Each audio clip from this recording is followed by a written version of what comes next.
প্রিয় শিক্ষার্থী বন্ধুরা, ইতিপূর্বে আমরা আর্থিক অবস্থার বিবরণী কিভাবে তৈরি করতে হয় তা জেনেছি। আর্থিক অবস্থার বিবরণী তৈরি করতে হয় 4 প্রকারের সম্পদ ও 3 প্রকারের দায় দিয়ে।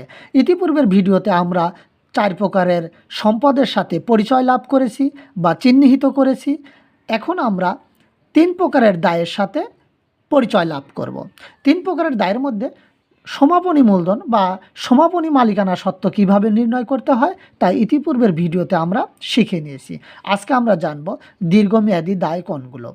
ঋণ, ব্যাংক ঋণ, বন্ধকি ঋণ, কর্জ, ঋণ গ্রহণ, ডিবেঞ্চার, এগুলো হচ্ছে ব্যাংক ঋণ বা বন্ধকি ঋণের সমার্থক শব্দ।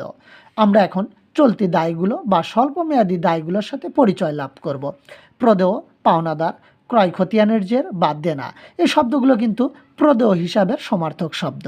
প্রদেয় বিল বা প্রদেয় নোট, এই দুটি প্রদেয় বিলের সমার্থক শব্দ। ব্যাংক জমা অতিরিক্ত, ব্যাংক ওভারড্রাফট, ব্যাংক ক্রেডিট বা ব্যাংক ওডি, এগুলো হচ্ছে ব্যাংক জমা অতিরিক্তর সমার্থক শব্দ বা একই শব্দের একাধিক নাম।